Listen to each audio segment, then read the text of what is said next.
Mr. Worf. Fire.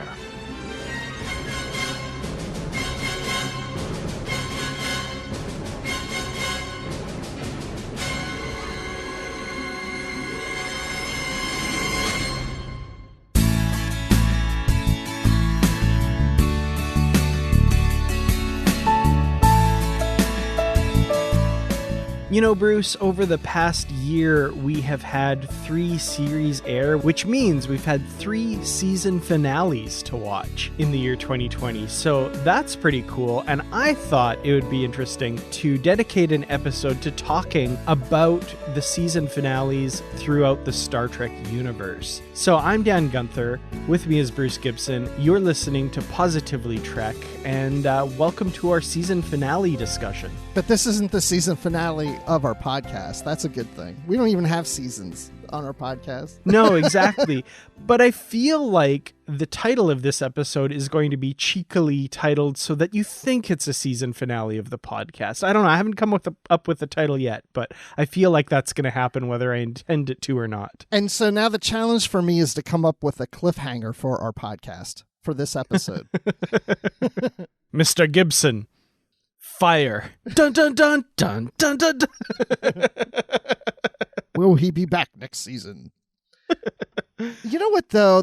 The cool thing about this is that we have so many seasons of different Star Trek series that we have plenty to talk about. It's not like, oh, we only have 5 seasons of this TV show, so we only have a few, season finales to discuss. We've got a bunch. Mm-hmm. Yeah, it's amazing when I started compiling the list, just how many season finales there are. And I mean, obviously, we're not going to go into detail on each and every episode, but we're going to kind of touch on a lot of the major season finales and the different categories of season finales. And we'll get into that in a few minutes. But first, we do have a couple of news stories that we'd like to share before we get there. Nothing too huge. It was kind of a quiet week for news. We had, of course, Discovery recently wrap up its 3rd season, and so it feels like the Star Trek news part of the universe is kind of winding down a little bit before we get an eventual ramp up when we find out when all the new Star Trek will be coming eventually. Yes, and I'm hoping that we get something soon so that we can have another season finale to discuss here on the show. Exactly, yeah. Well, the first bit of news is talking about one of those upcoming shows, and again, we don't know when it's coming, but Patrick Stewart recently talked about Star Trek Picard Season 2 and teases changes that will have quite an impact on the show. So, and I'll link this trekmovie.com article summarizing this in the show notes. But it's basically Stewart kind of teasing some of the stuff from season 2 scripts, nothing specific, but just talking about being excited to get back to filming Picard when that happens. It was scheduled for February. Again, we don't know, that might get pushed again with the whole COVID thing, but we'll wait and see on that. But yeah, it's interesting. There are a lot of changes, of course, for Picard at the end of season 1. For those of you who don't know, spoiler alert, Picard died and his consciousness was placed in a synthetic golem body, and now he lives in that form. And what will that mean for the future of that show going forward and his character? There's some interesting questions I think that raises. Yeah, and I hope they do at least tackle some of those, and they just don't pretend like, oh, well, he's just Picard again, and just forget about what happened last season. It has no impact. I want to see him dealing with that change, because if you all of a sudden died and came back in this other body, that would impact you in some manner. I mean, you've got to look at life and how your situation is a little differently than you used to.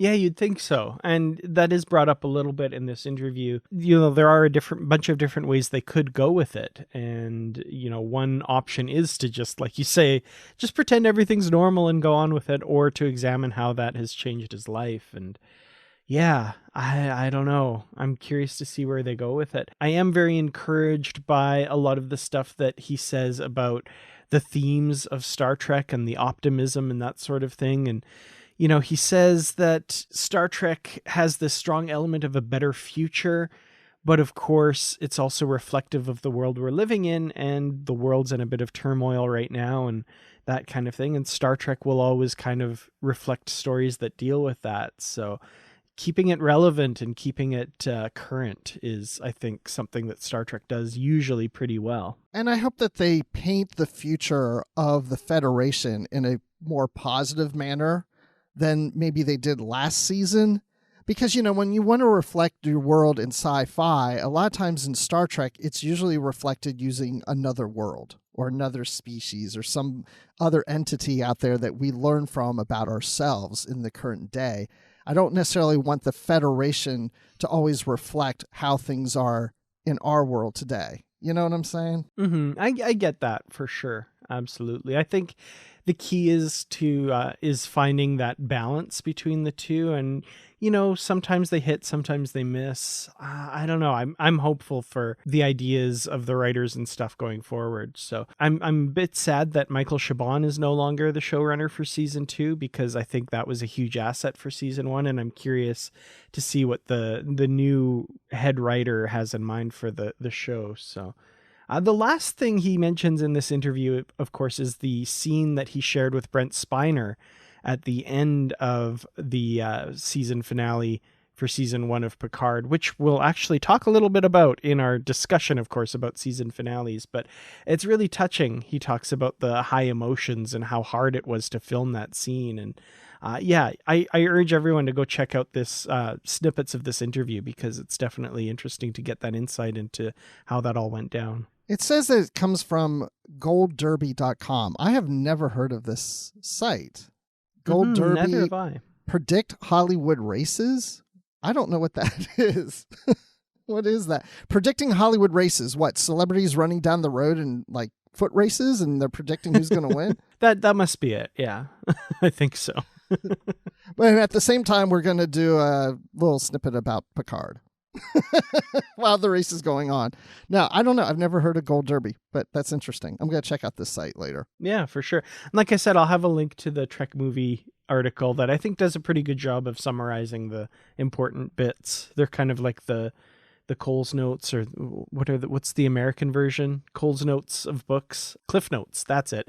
They're kind of the Cliff Notes version of the interview, so that's pretty cool. Well, the second piece of news I wanted to share is an interesting bit of Star Trek merchandise news. I love action figures. I haven't really collected them since I was a kid, but I had a huge collection. And there's a new company, Exo-6, and they've gotten the license to do highly detailed action figures in 1/6 scale of Star Trek people. So they're coming out with a first contact data at some point here. So this is interesting. And again, I'll have a link to the Trek Core article in this case in the show notes, just so you can check out the incredible detail on this prototype they have imaged here, and with interchangeable heads. So you can have, Data just as he normally looks, and you can have the like half skinned Data when he has the human skin on him from first contact, and incredible detail. So we have the regular head, which you said you can take off. So what, I can like put that like in a desert environment or in a cave and just have it laying there? Yeah, and just have it there for a few centuries, and then, recreate scenes from Star Trek series and movies with the head. But yeah. This looks good. I mean, like you said, it's 12 inches. And so it's, decent size, and it looks, the detail. At one point, one of the photos I looked at, I thought it was Brent Spiner's Data. Like it was a photo. I'm like, oh no, that's the actual action figure. Yeah, and I'm friends with the designer of these, the sculptor of these on Facebook, and that's where I first heard about this, and then saw the Trek Core article. And he's really excited about this stuff. He did the sculpting for the QMX larger scale action figures that came out. There's been a few of those, Picard, Kirk, and Spock and McCoy, I think, and probably a few others, but it looks like they're no longer doing those, and he's started this new company and is making them himself through that. So very cool. And even the accessories it comes with, like I would even just want that phaser rifle replica. That looks cool in and of itself. I was curious to know how much this would cost, and I just found it. So they're looking to maybe release at about $189.95. Yeah, that sounds about right. For yeah, these are really pricey, really high-end collectibles. Definitely not something that I think I'm going to be be able to pick up myself, but they are gorgeous. I did consider buying one of the ones from QMX back in the day. I think I was really looking hard at getting the Dr. McCoy one, but I never did. And they sold out really fast and were really hard to get your hands on as well. Yeah, these aren't things you hand to your kids and say, go have fun, go play with them. No, definitely not. This is art. This is something you display, you know? And like you said, you can change out the hands, the guns, the tricorder, whatever you want. Change out his head. There's a lot of cool things about this. I'd like to see more. This is very great detail. Yeah, I'd love to see one of these in person. I remember in the 2018 Star Trek convention in Las Vegas, I went to his panel and he kind of showed off some of the ones that he had done with QMX, and just incredible work. So glad to see that's continuing with this for sure. Yeah, I do. I would love to see more. I hope this works well for him so he can do more and release those. Well, what do you say we jump into the feature topic? I'm kind of eager to talk about this, the season finales. And again, as we mentioned, this isn't the season finale of Positively Trek. We just keep going and keep making new episodes.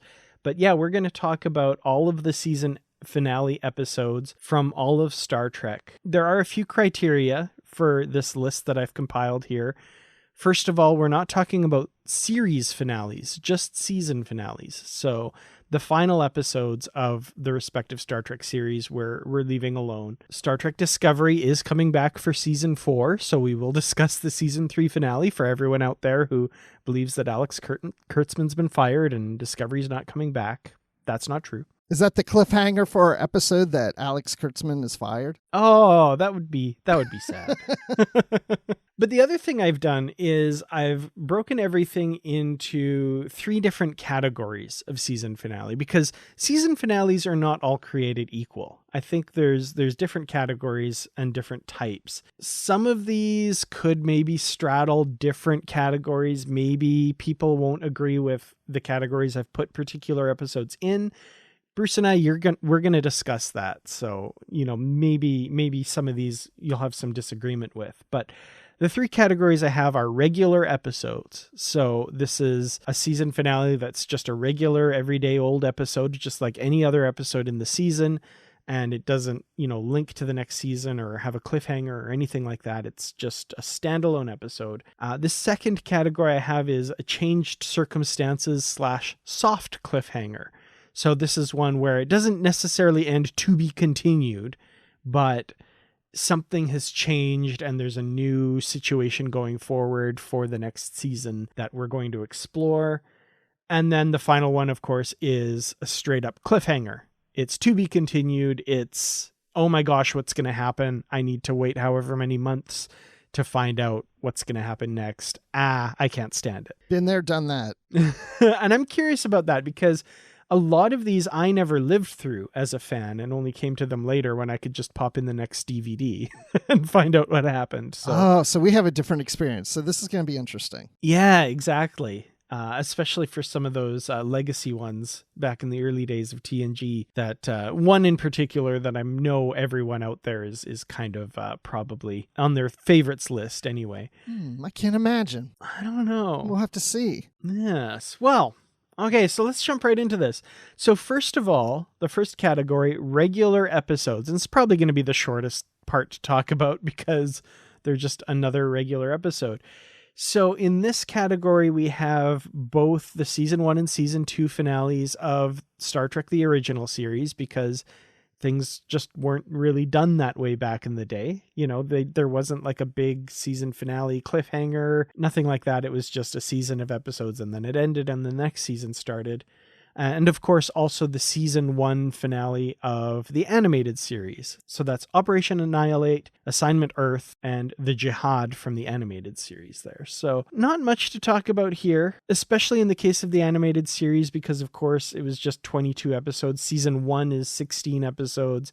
Season 2 is, 5 or 6 or 7 episodes, something like that. So it's kind of a bit arbitrary there. Yeah, I guess of these, what would be your favorite season finale? Oh my gosh, this is going to be... I think I have an answer to this.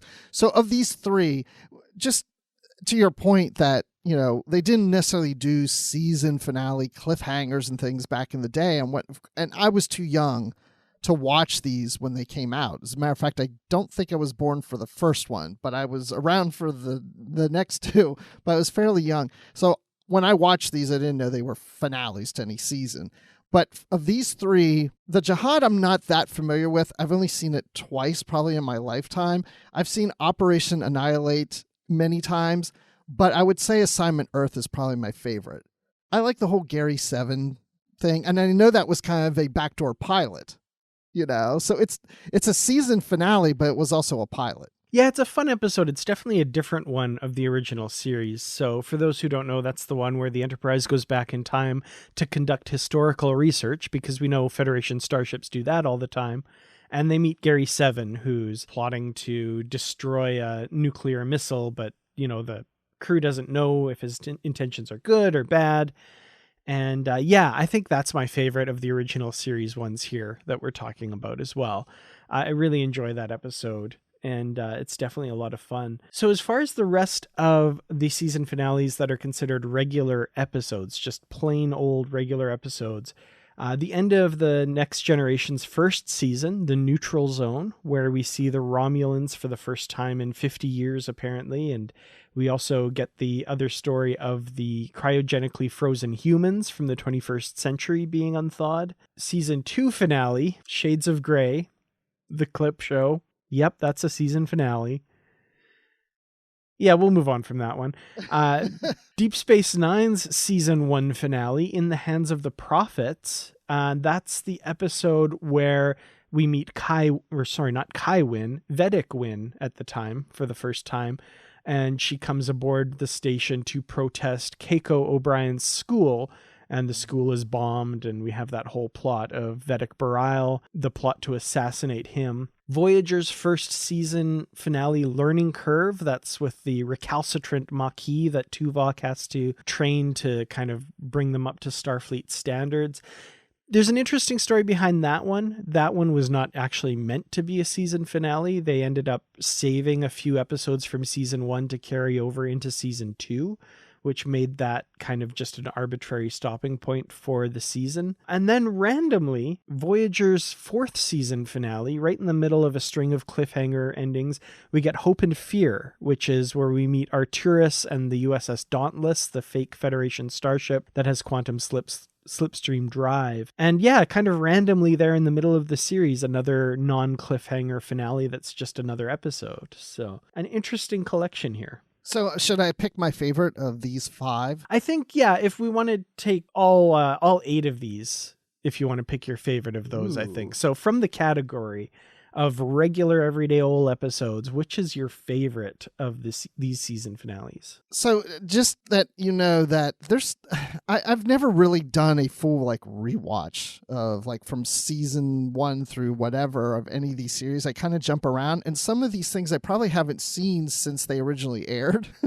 And maybe I've seen them once since, but there's some what I'm getting at is there's some I've seen more often than others, but I do remember all of these. Hope and Fear from Voyager is the one I'm probably least have seen or haven't seen as much. That and the Jihad from the animated series. I don't remember that much about Hope and Fear that I really liked. I would say that my favorite is In the Hand of the Prophets from Deep Space Nine. Because of Kai Wynn, she's such an interesting character. She just, every time she's in an episode, I love to hate her. I mean, that's the perfect way for me to say that. I would say my second favorite would be Learning Curve from Voyager. I like that episode of Tuvok training Maquis members and trying to form them into the Starfleet ways. I wanted to see more of that in the series. So that's one reason I like it. So those are my top 2. That's interesting. Yeah. Of these episodes, I actually really like Hope and Fear. I think it's a great season finale. We get the Dauntless and 7 of 9 and Janeway kind of making some character development there. But I kind of agree with you. In the Hands of the Prophets is my favorite of these episodes. I remember back in the day, I was a kid still going to school. I think I was in junior high at the time, maybe. And I remember the bus that we took to school. The bus driver always played local radio on the bus as we were going, and the entertainment section of the morning news show was like, oh, and tonight there's 2 season finales for the Star Trek series Over on Deep Space Nine, there's a protest about the teachings at the school. And on the Next Generation, the Borg return and Data kills and feels emotion. Boy, I bet we know which one of those two is better, don't we? And at the time I was like, yeah, right. And then years later, I'm like, well, it was the Deep Space Nine one. The Deep Space Nine was the better of those two. Yeah. Interesting. Yeah. I always love it how people on the radio or whatever feel like oh, well, we all know my opinion. Everybody thinks the way I do before you even seen the episodes. But yeah, I can see that because the one episode has the Borg and Deep Space Nine was a new thing. But the thing to remember, though, and we talked about this with the original series and the animated series, even those first 2 seasons of TNG, we were never set up to expect cliffhangers or any kind of big revelation at the end of a season because the original series didn't do that. So I remember watching TNG and the Neutral Zone and Shades of Grey were just another episode. Because I also remember back then, we also didn't have the internet. Sometimes you just didn't even know it was the last episode of the season, until you watch the end of the episode and then they tell you what's coming on next week and you're like, oh, next week's a repeat. That's probably the end of the season. So you weren't really expecting anything big to come out of that finale. At least I wasn't at that time. Yeah, for sure. I do have to say I like the Neutral Zone as an episode as well, though. There's some things in it that they kind of upped the stakes a little bit with the return of the Romulans, and you get that wonderful Romulan commander played by Mark Alimo, who would later play Gul Dukat, who says, we are back.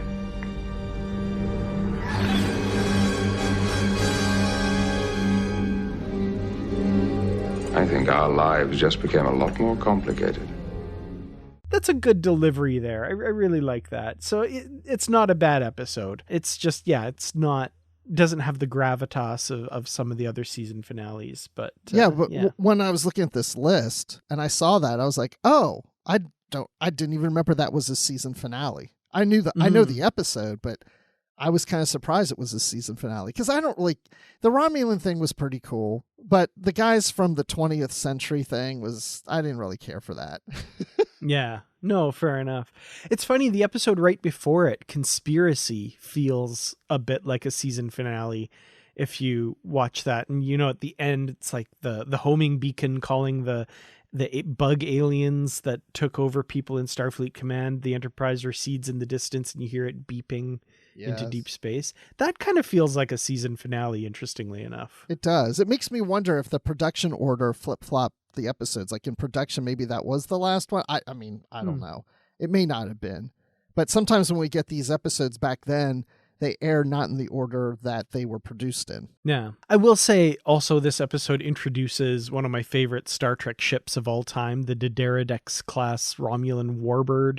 That's just gorgeous, gorgeous model. So yeah, it's got a special place in my heart for sure. It's got a lot of firsts in it, is what I'm gathering. Mm-hmm. Yeah, definitely. Well, one episode that doesn't have firsts in it and is maybe the opposite of having firsts in it, of course, is the season 2 finale of TNG, Shades of Grey. It's, the unfortunate circumstances of the writers' strike in season 2 of TNG meant that they had to do this clip show. It's kind of unfortunate that it's here on this list of season finales because I feel like it doesn't even belong in this category of regular episodes because it's not a regular episode. It needs its own category way off over there where we don't really think about it. Yeah. I mean, I haven't seen this in years just because why do I want to watch clips of episodes I've already seen? Although I'm curious to watch it again because it's been a long, long time since I've watched it. I might watch it later today just for fun. But it's sad because it really takes up room on the shelf. It's such a nothing thing because it's just replaying stuff you've already seen before. If it's a clip show, it doesn't really feel like an episode, Yeah. It just feels like some little bonus thing that if you want to look back at some clips, or put something around it, a little tiny story and just watch it, but it's not really an episode. Yeah. I will say there's some good stuff in the framing story there's some good lines and interesting stuff, but it's pretty hard to take seriously as an episode of Star Trek The Next Generation, unfortunately. I mean, can you imagine if they did that today? I mean, the hate online would go nuts. Like, let's say you watch an episode Discovery and Tilly's like, oh yeah, remember the time we went to the Mirror Universe? And then they show a clip from the Mirror Universe. Then, they're like, oh yeah, remember the time when this... It reminds me of that Chris Farley character on Saturday Night Live years ago. He'd play a talk show host interviewing somebody. He'd be like, remember the time when you said blah, blah, blah, It's like that.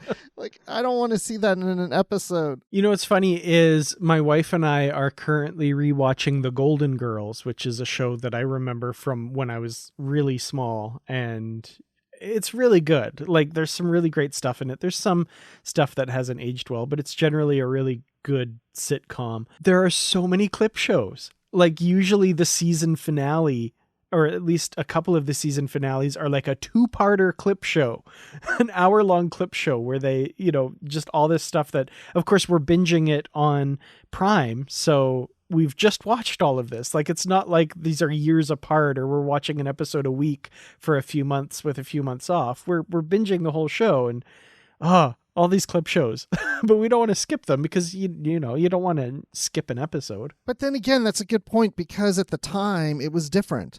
I mean, I'm saying like, imagine if they did a clip show like this in an episode of Discovery. Well, it's like, to your point, if people are binge watching it, you just saw that episode that from that clip came from, or something recently. But back then you're watching The Golden Girls, and a lot of those clips, you haven't seen that episode since it aired 2 years ago or 3 years ago or something like. So clip shows may have been a little more fun at that time because you're reminiscing on some special scenes that you haven't seen in such a long time. But in today's age, where things are playing every day on TV throughout the week and multiple episodes in a day, or if you're binge watching online, it doesn't hold up. You don't need it. That's a really good point. Yeah, especially in today's television environment. It just would not work at all. There's no way. Yeah. So we're not going to do a clip show of Positively Trek unless it's a big anniversary episode or something. Maybe we would, but that takes too much time. Yeah. Our actual season finale will be like shades of purple. I don't know. Shades of positive. Something like that. Yes. And we'll have Jonathan Frakes on for that one. Yeah, sure. Well, the next category, we'll leave that behind for now, the regular episodes category, and move on to the changed circumstances or soft cliffhanger. And there's some, there's some room to argue of episodes that belong on this list or on the cliffhanger list, or even maybe back on the regular episodes list. But in this category, I feel Deep Space Nine really has its presence known for the remainder of the series, basically. So Deep Space Nine Season 2 finale, the Jem'Hadar, introducing the threat from the Dominion. The Season 3 finale, the Adversary, there's a changeling aboard the Defiant. And we basically, all of these episodes have like a little hook at the end that reveal something for the series going forward. And we'll get into what that is. The season 4 finale of Deep Space Nine, Broken Link. That's the episode where Odo comes down with a sickness and he finds out he's being judged by the Founders and they have to take him to the Founders' homeworld to cure him.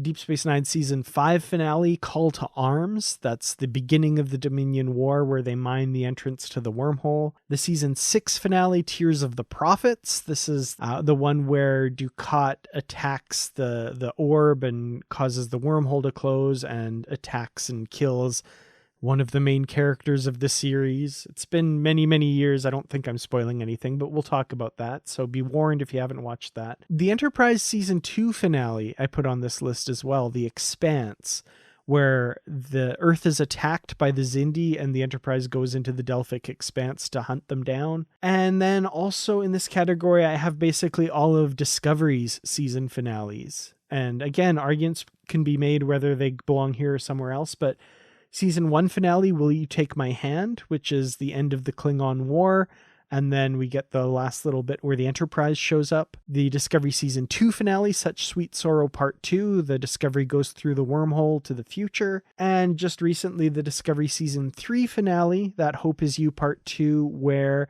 we get the end of the Emerald Chain storyline and Burnham takes command of the Discovery. That one you could argue maybe is just a regular episode, but we'll talk about that. And then finally, also the Picard Season 1 finale, wrapping up that storyline and the changed circumstances for Picard. And in this category, I also put the Lower Decks season finale, which we'll talk about. But for those of you, again, internationally, who maybe haven't watched it, we'll give a little warning before we talk about that. You can kind of jump over that. So a lot of episodes in this category. Yeah. What are your initial thoughts? My first thought at looking at this list is Deep Space Nine, because there are so many of them in there and they're so good. I mean, all these are good. Don't get me wrong, of all the different series. And maybe because I watched them, I watched all these as they came out. Oh, man. But I think Broken Link and Tears of the Prophets would be my top of this whole list. Interesting. Just because of what happens to Odo in Broken Link, that was a very emotional, deep episode for me when I watched it. Mm-hmm. And Tears of the Prophets, to me, that was really gearing up for season 7. Like, I remember watching that episode and thinking, oh my gosh, we're getting near the end of Deep Space Nine, and I really feel like they're ratcheting things up. I remember thinking that at the time. The Expanse, I remember liking that on Enterprise. It wasn't like a big thing I walked away from really loving. The Discovery season finales, I've liked all of those. I'm trying to think, though, which one I like the best. I mean, I like seeing the Enterprise at the end of season 1, so that was kind of cool, but that's not the whole episode. Maybe Such Sweet Sorrow Part 2. Maybe that one. I'd say I might like that one the best out of Discovery. Picard I liked, and Lower Decks I liked even better. Yeah, I think I'd agree with a lot of what you said. I like Deep Space Nine's tendency, like these episodes feel, or at least the first few, just feel like a normal episode, like it's going to be standalone. But then there's always just like a line or something at the end that like, oh my gosh, I can't believe that's where they're going next. So the Jem'Hadar, of course, introduces the Jem'Hadar and all of that. And you get Sisko's great line at the end. If the Dominion comes through the wormhole, the first battle would be fought here. And I intend to be ready for them. Yes. And then, of course, the next season, you get him show up with the Defiant and all this stuff. The funny thing is, a lot of these episodes in retrospect is what makes them kind of a soft cliffhanger sometimes. That's where the Discovery Picard Lower Decks stuff comes in. Like, we haven't seen the next chapter yet. So, maybe they'll feel more like a standalone or more like a direct cliffhanger or something like that. But for now, that's kind of where I've put them. The Adversary, Deep Space Nine's 3rd season finale, again, just that line at the end that makes it a soft cliffhanger, right? It's a pretty standalone story. You've got the changeling loose on the Defiant, and they eventually find him, and Odo ends up fighting him in the warp core, and he ends up dying, and Odo becomes the first changeling to ever harm another, apparently. But the revelation, of course, at the end is just before he died, the changeling whispered in Odo's ear. He said, "You're too late. We are everywhere." Right. Yes. He's so good. Is this also the episode where we find out Sisko becomes captain? Yes, that's the episode he gets promoted to captain as well. Yeah. See, that's another good one. I mean, all these are good. All these are. Yeah. And I mean, you can tell they're good. Like, these lines are just like burned into my brain. So season 4 finale, the one that meant so much to you, as you were saying, and yeah, incredible episode. Odo gets turned into a human by the founders. Also at the end, we see the message from Gowron. He's ramping up his war efforts, and Odo's looking at the screen. He said, "During the link, I sensed that the other changelings were trying to hide things from me. Faces, names. One of them was him." What are you saying? I'm saying that he's one of them. Gowron, the head of the Klingon Empire, is a changeling. End of season. Right. Great stuff. Great stuff. I love that. Yeah. Call to Arms is, I think, the one I have to plant my flag on as my favorite in this whole category. That was such an incredible ending to the season. And this one, I would think if I just watched it and not seen anything else from it, I thought it would belong in this straight up cliffhanger category, interestingly enough, because it feels like a total cliffhanger. Like, oh, they've lost Deep Space Nine. They're joining up with this fleet. The next episode is going to be like, oh, we're going to retake Deep Space Nine now. That's what this fleet is going off and doing. But it wasn't until season 6 came back and you realize that wasn't a direct cliffhanger that needs to be resolved right away. This is the new changed circumstances for the series going forward, right, at least for a little while, which I thought was really clever and incredible and something I'd never seen Star Trek do before. So yeah, I love that episode. That one's my favorite on this list. And did you see all these as they came out? You were now watching these as they premiered at this point? Yeah. Absolutely. So I started watching Star Trek regularly, I'd say about mid-season 5 of Star Trek The Next Generation. So everything forward from there, I remember being so excited when Deep Space Nine was starting, the new series and all this. And yeah, I was there for these finales and those incredibly long summers. Is the summer over yet? You're like the only kid who's can't wait for summer to be over. All the other kids are like, no, I want summer to last forever. Exactly, yeah. The Expanse I also remember really enjoying, and coming out of season 2 and the kind of somewhat mediocre episodes I felt that were in season 2, it kind of meandered a little bit. And then towards the end of that season, it started picking up and getting really interesting with some of the Klingon stuff. And then this finale where Earth is attacked by the Xindi probe and they have to go into the Expanse. I remember being very excited for season 3 after watching that episode. I remember being very upset that Earth was attacked. You know, Mm-hmm. I mean, I liked the episode, but I was like, oh, crap, I don't like Earth getting attacked. No, it's like it really changed Enterprise at this point. Yeah, absolutely. And of course, setting up that season-long arc that had never been done in Star Trek afterwards, and the kind of hype they were building for that. I remember that summer, of course, also being fairly long,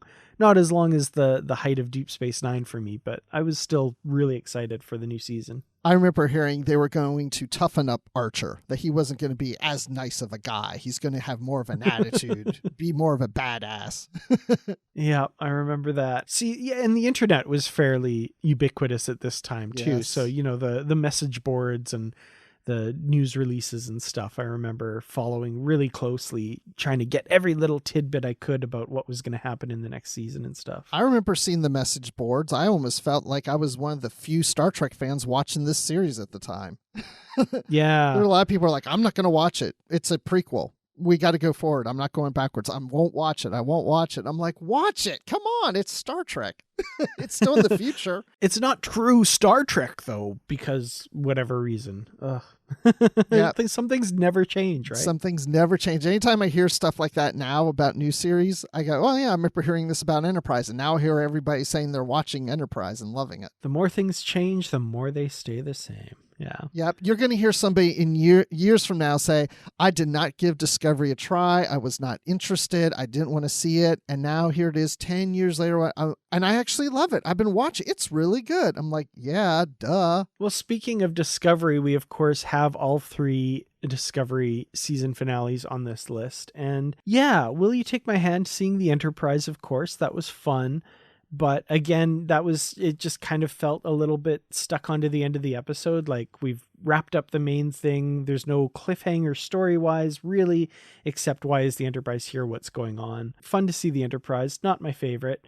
Such Sweet Sorrow Part 2. I think I agree with you. From Discovery, this might be my favorite. Just that whole opening up of the series going into season 3 and what the future would look like. I liked that idea of we're taking Discovery completely out of the 23rd century and going to see what is going to be completely different about the show next season. Yeah, and just them, combating with Control and trying to get back to the Discovery, and you have the Enterprise involved and Pike and their crew. It's like you have 2 crews going on.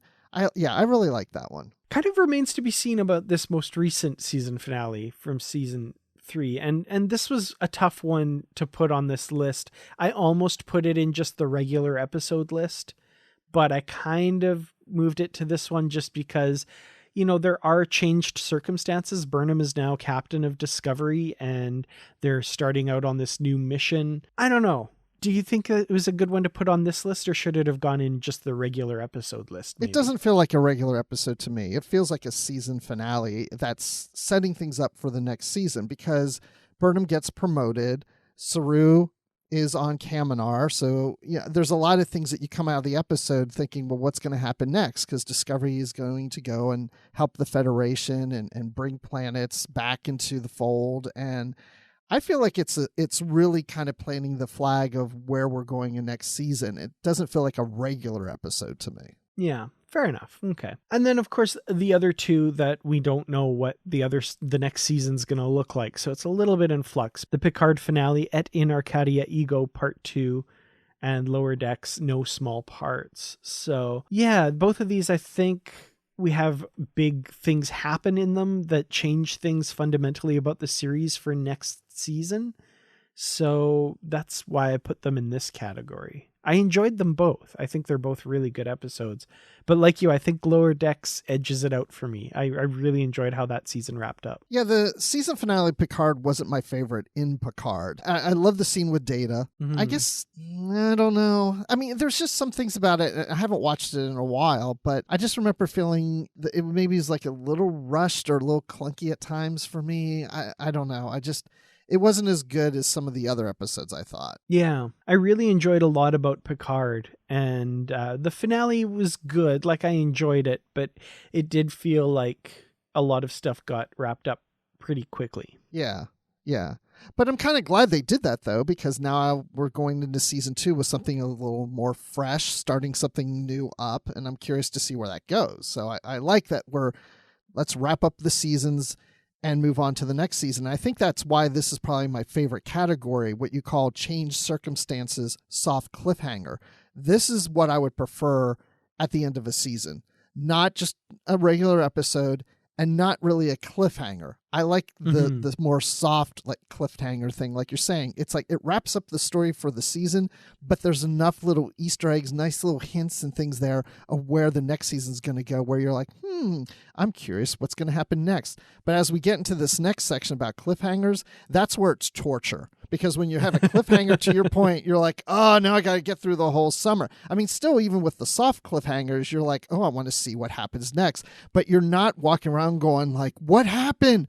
What happened? Do I have to wait 3 months, 5 months, whatever to find out? No. Absolutely. Well, I feel like you're going to enjoy Star Trek going forward then, given that the last 5 season finales that we've experienced from these new series are all in that category. So that's kind of cool. I'm glad they're going that direction. Yes, I prefer that. Now, if they did a cliffhanger, okay, they do a cliffhanger. I can live with it. I'm just saying I prefer it being a little softer. Absolutely. Well, these cliffhangers that we're going to talk about now are anything but soft. So yeah, this is the ultimate to be continued. We're right in the middle of a story. It's a part 1, part 2 usually. So Star Trek The Next Generation kicks us off at the end of season 3, of course, with the first cliffhanger in all of Star Trek as far as a season finale goes. And that's the best of both worlds. Yeah, I mean, so we'll talk about that because I think there's a lot to be said about that.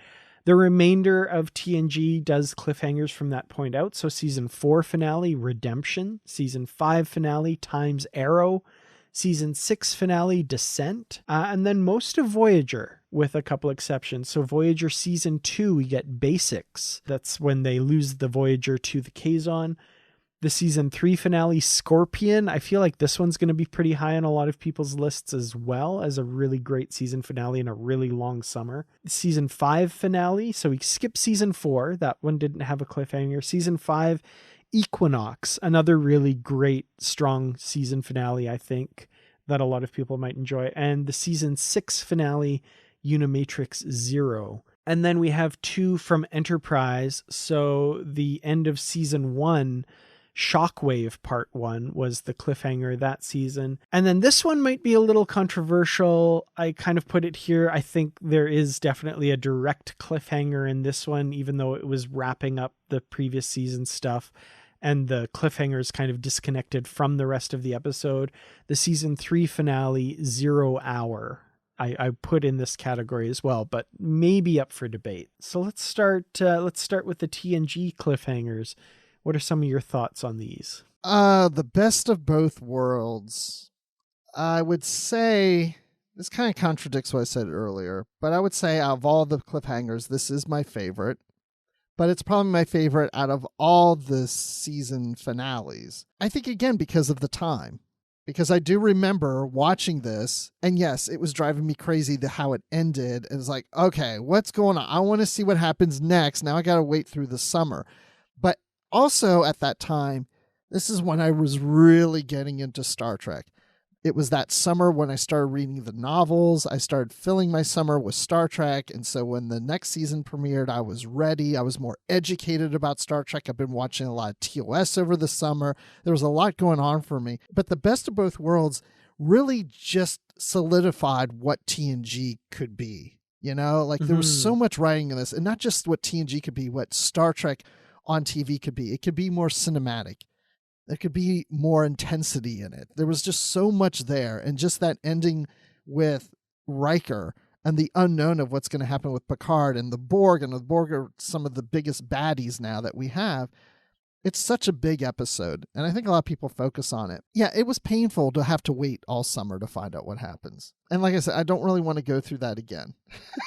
But really, out of all these, that was the one that made the biggest impression out of all the season finales for me, is this episode. It's an incredible episode, and not just the cliffhanger and the story of the Borg and all of that stuff.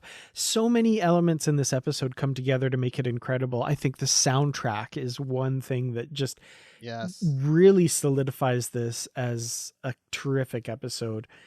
The acting, the guest stars, there's so much in this episode. Again, I didn't watch it as a cliffhanger. I had the benefit of just seeing the next episode right away. I think the first time I saw this was actually towards the end of Star Trek: The Next Generation. The channel I watched The Next Generation on was doing like a Trek-a-thon, like top episodes of Star Trek: The Next Generation. And of course, this one and part 2 were aired together as like the best, like the number one after the previous however many episodes they played. And that was the first time I'd seen it, and I thought it was incredible. So, you know, I never experienced that summer of hell waiting to see how it resolved. So I did miss out on that, but it's an incredible episode. I remember worrying that Patrick Stewart wasn't coming back because, again, this is before the internet. I remember going to conventions, local conventions, and that was my real exposure to fans. And it wasn't that I knew anybody there, but just hearing how people were reacting at panels and what I was overhearing people talk about, I just remember having the impression that a lot of people still weren't really warmed up to Picard that much. I mean, I'm not saying right at this time of this episode, but prior to it, like when we're earlier in season 3 is probably when I started to go to some conventions, because there was still this Kirk versus Picard stuff going on. And, you know, it was TNG as good as the original series. And I remember thinking, oh my gosh, they could kill off Picard. And I'm really liking this character. I like Captain Picard. I don't want it to be Captain Riker because he's too much like Kirk. Like, I felt like it was going to try to be too much like the original series. And we had Pulaski on, who was kind of like Bones earlier in season 2. And it's like, are we going to try to make it too TOS? And I just remember being concerned about not having Patrick Stewart back. Yeah. And I, you know, reading about that situation years later, there was some thought given to not bringing him back and having Riker lead the series and stuff. So yeah, absolutely. It was a possibility, I think. Yeah. And, you know, when I went to these conventions, I found out years later that some of the things I would hear weren't what the consensus was among fans anyway. I mean, I would go to these conventions and leave going, wow, people think this. And then years later I found out, oh, most people didn't think that way. It was just the people I heard.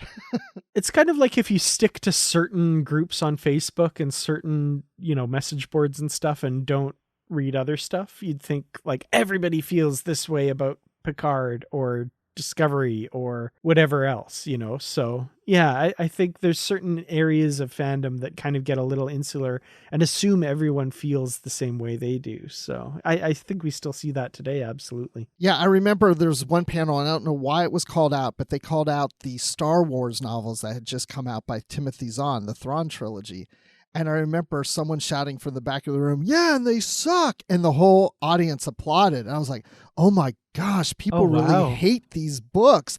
And for years, I believed that people hated that Thrawn trilogy. And now I know it's one of the most beloved of Star Wars books. So you just never know, That's crazy. Wow. Yeah. Well, moving further down this list, so Redemption. Obviously, they had so much success, I think, with the Best of Both Worlds. They decided, let's do another cliffhanger ending for season 4. This one a little less successful, quite a bit less successful, I think, than the Best of Both Worlds. That's a high bar, in my opinion.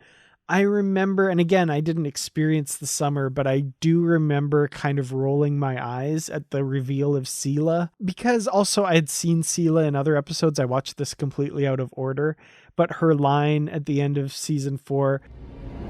We should not discount Jean-Luc Picard yet. He is human. And humans have a way of showing up when you least expect them. And I was just like, oh, that's a corny line. I remember kind of thinking that same thing too. Yep. Yeah, I was not dying all summer going, what's going to happen next? I was just like, okay, I guess we're going to go this direction. Well, we'll see what happens. So, not my favorite. I think a very good pair of episodes, though. I do like Redemption Part 1 and 2.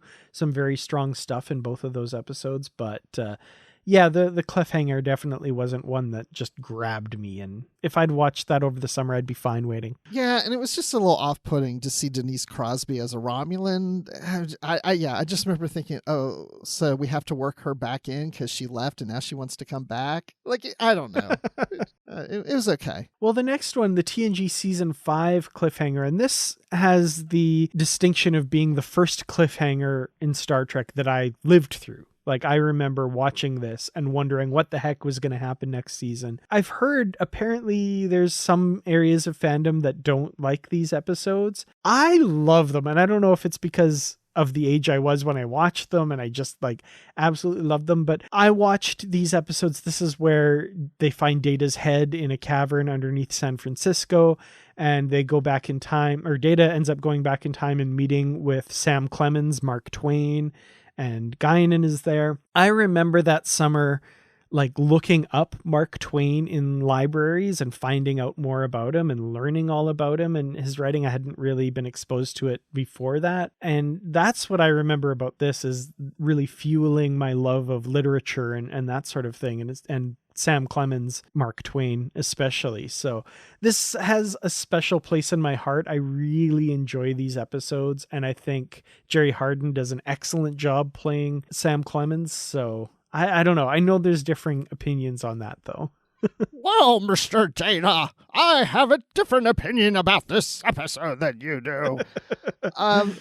No, this episode was fine to me. But to your point, at the time when I lived through it, of course, living through the Best of Both Worlds when it aired was a totally different experience. So everything after this and TNG and season finales just failed to compare to that, I mean, I liked it, but it's not up there on my list as a favorite of mine.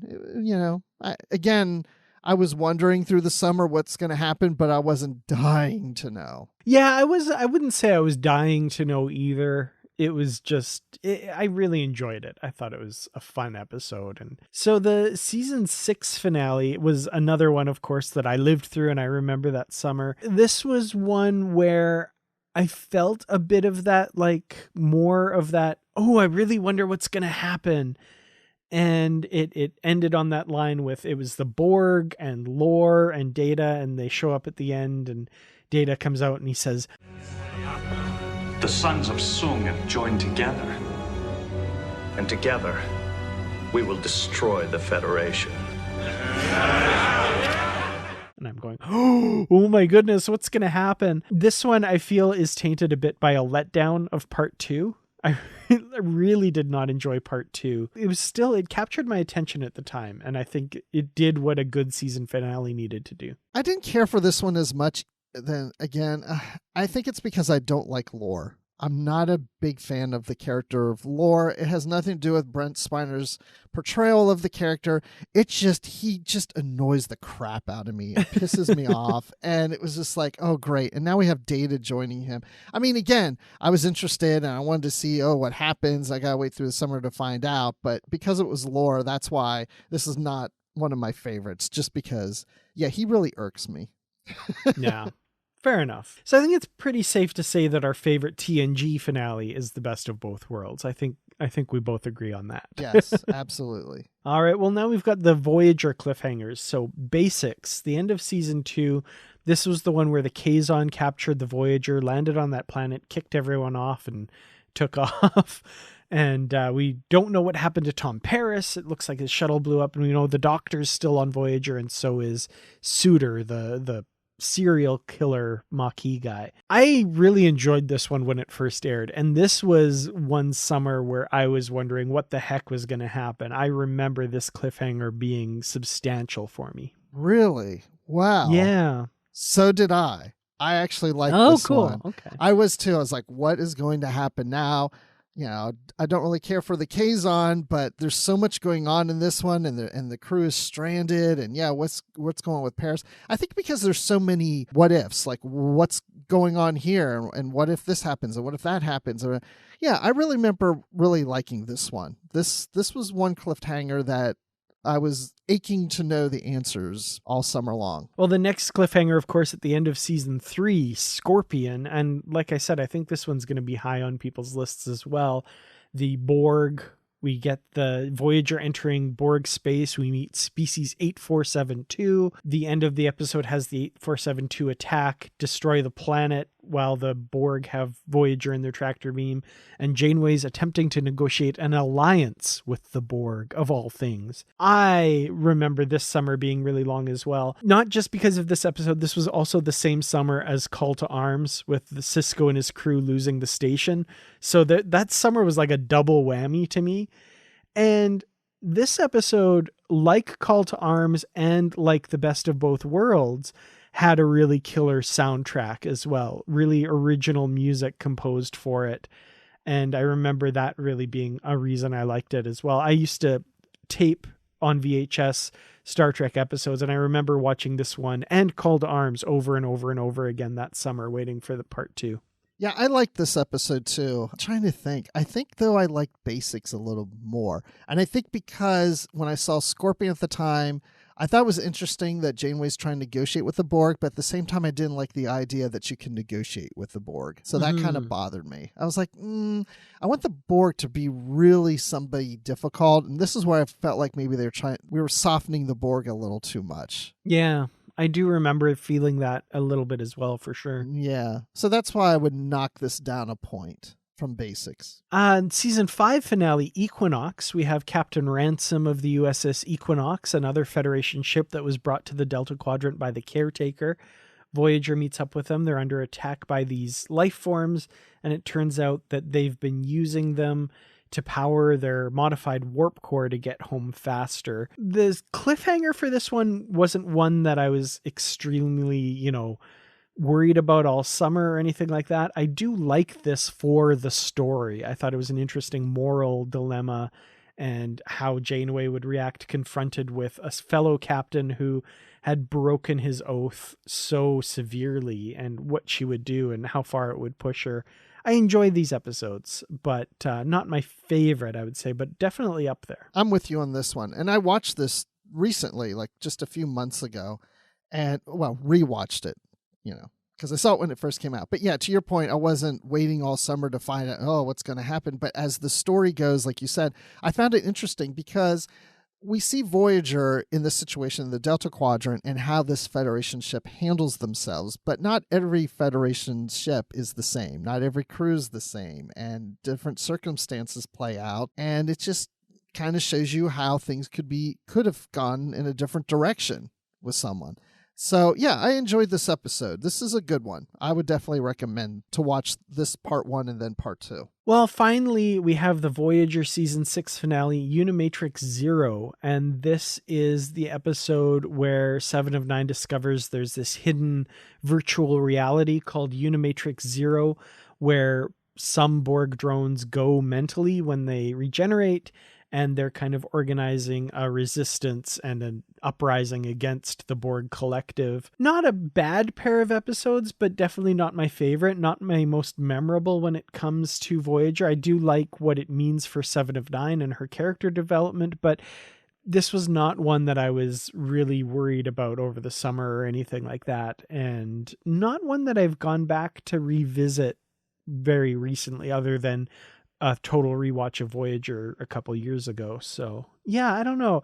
This one, for some reason, like, it should be more meaningful. I think like it should stick out in my mind, but for some reason it just doesn't. Yeah, I'm kind of the same way. Again, it's one of those things when I see this, I'm like, oh, that was a season finale. I don't know why I don't remember it being that way. So it doesn't really stand out so much as a cliffhanger to me, only because I probably haven't watched it that much recently. And also, when did this come out? Okay, so I'm looking, May of 2000. I'm trying to think what was going on in my life, because I was newly married. Things were playing out a little different by then. So yeah, but no, I mean, I like the episode. I think the whole idea, getting to know more about the Borg, I mean, it's a good thing and it's a bad thing, because to me, the more we find out about a villain, in some ways they start to become less interesting to me. When you just have little hints about something and then you kind of fill it in your head, I think it builds up more than when you find out more answers to things. And so this is, again, one of those things where it's like, oh, okay, now we have former Borg that, you know, they have this subconsciousness thing going on and they can communicate with each other. I was just finding out too much about Borg.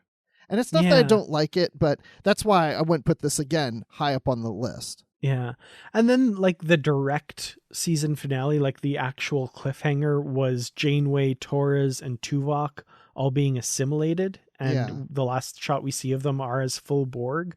And I remember thinking like, well, they're going to get them out of this somehow. It just felt like cheapening them being assimilated. Like that would be such a huge momentous thing, like we saw with Picard in the Best of Both Worlds. So it just felt like, oh, okay, well, how are they going to get out of this? I was never genuinely worried that Janeway, Tuvok, and Torres would all be lost to the Borg. Whereas if I had watched it originally, I would have been genuinely worried that Picard would have been lost to the Borg forever. Yeah, it does feel like they were like, hey, we need a really good cliffhanger. Why don't we, get them all assimilated? And, that would be a good cliffhanger. Yeah, exactly. And then, and other little things that just get cheapened by what happens later in the series, like the Delta Flyer gets blown up in this episode. And I remember thinking, oh no, the Delta Flyer, that's crazy. And then like 2 episodes later in the next season, they've rebuilt a new one and off screen as well. And it's like, okay, well, cool. Yeah. Yeah, I mean, I do like Voyager, but I do remember at the time watching this series, and I felt like there was always like these hits and misses, like they were really struggling to be like, well, there's been so much Star Trek now. How do we be original, but then also mine what was done before and keep it fresh and going? And so there was just times where it felt like sometimes they were trying too hard with some things and then they had to correct things. And I also know that the network at the time, which is UPN, was getting involved and they're dealing more with suits. So that didn't help the creativity. So there was times that Voyager fell into this hole at times. And yeah, it's reflected somewhat in this episode. Well, let's move from there into the Enterprise season finales that I've listed here as cliffhangers. So the end of season 1, we got Shockwave Part 1, and this was involving the Suliban and the Temporal Cold War. And the cliffhanger there was Archer was brought forward into the 31st century, I think, or the 30th century. There's this whole destroyed world and Daniels is there and how they're going to get out of this. And the Enterprise back in the 22nd century is surrounded by Suliban ships and T'Pol's in command. I remember at the time enjoying this. I think it wasn't top of my list. I wasn't crazy with worry all summer, I guess, but I enjoyed this at the time. I think I remember it being a fairly strong episode. I'm with you on this. Again, I feel like Enterprise kind of was falling into that same trap as Voyager. And maybe that's not the right thing to say, but I, as we're going through this list, I think what it is again, that I don't really care for cliffhangers as much. And it does feel that sometimes the writers feel like, well, we have to write a cliffhanger. And instead, I just want the conclusion to the story. Not all the stories are that strong that warrant a whole 3 months or so to wait for the next part of it.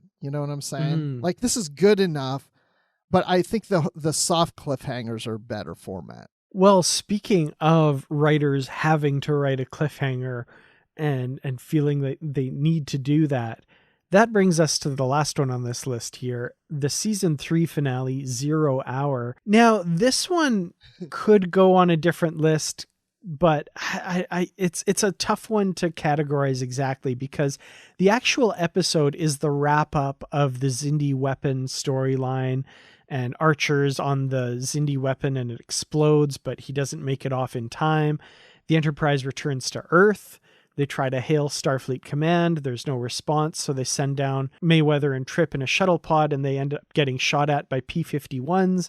It turns out they're in the time frame of World War II, and Archer wakes up in a prisoner of war camp surrounded by Nazis and one particular alien in a Nazi uniform, and that's the end of the season. I really enjoyed Enterprise season 3, and I loved Enterprise season 4, but this connection between the two of them, I remember rolling my eyes hard at this finale and this cliffhanger. It really annoyed me at the time. It felt weird, didn't it? It just felt kind of out of place. Yeah, exactly. Yeah. It was like, what? Wait, what just happened? I mean, I remember thinking, well, that's kind of cool, but wait, is this like, it's almost like a total reset. You know, it just felt like, okay, we're done with the season, so we're going to throw out something weird and wacky that kind of leaves you waiting to see what's going to happen in season 4 that doesn't have a lot to do with what we just saw in season 3.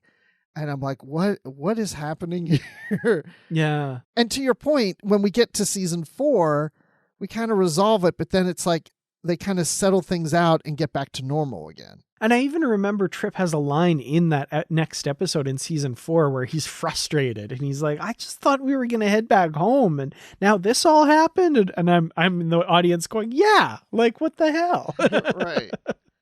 Yeah, I think that's what we're getting to here. Because the Best of Both Worlds worked so well, and I think one of the reasons also is because it was something that we'd never seen before in Star Trek. I think they were ramping up their game in TNG. It was coming across as more cinematic that we've ever seen on TV with Star Trek. We got a nice cliffhanger there, even though Best of Both Worlds Part 2 probably isn't as strong as Part 1. I think most people I've heard agree with that.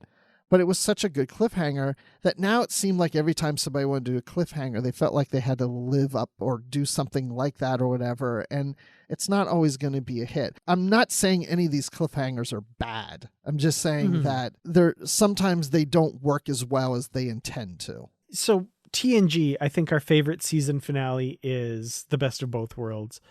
Deep Space Nine, for me, my favorite is Call to Arms. What would you say is your favorite Deep Space Nine cliffhanger?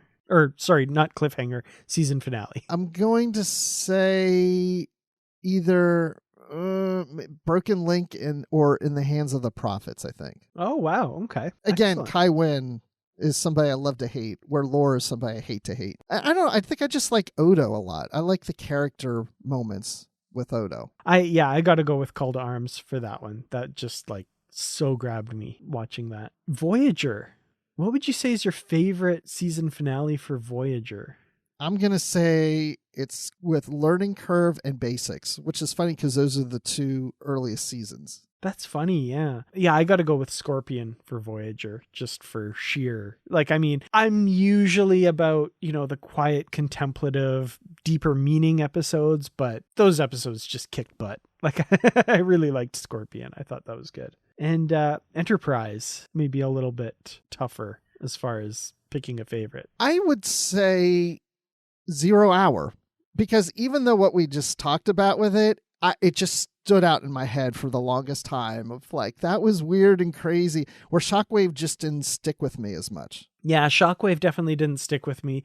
I think The Expanse is my favorite season finale for Enterprise. Just the Xindi attack and going into the Delphic Expanse. It gave me the same feeling, actually, that Discovery's second season finale gave to me years later, going into the future as well. So I would say that's probably the better episode of the three. And then, so Discovery, Such Sweet Sorrow Part 2, I think that ending going into the future is definitely my favorite there. Yep, same here. And then what would you say is your favorite Picard season? No, I'm just kidding.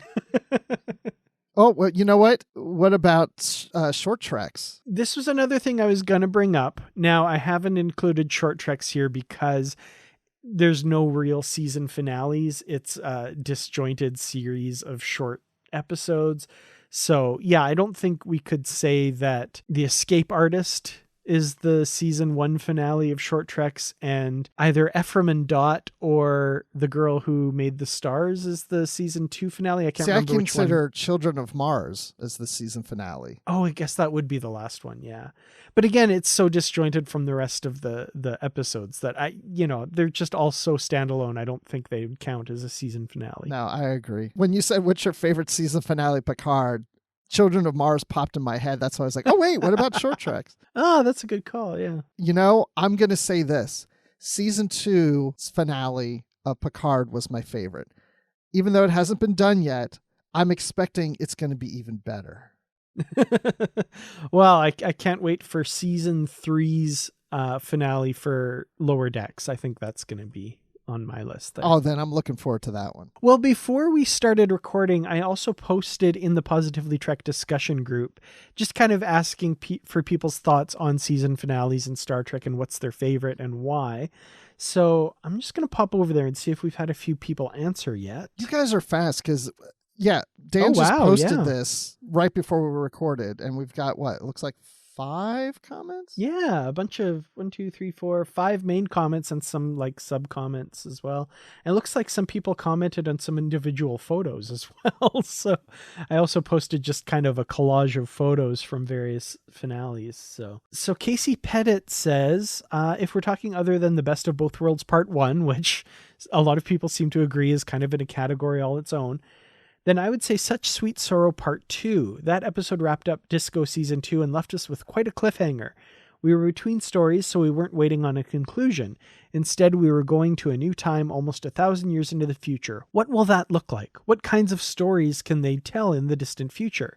We found that out and more in Season 3, which did not disappoint. As a season finale, that episode could have easily ended the series, but I'm glad it didn't. Most of all, it left us longing for more.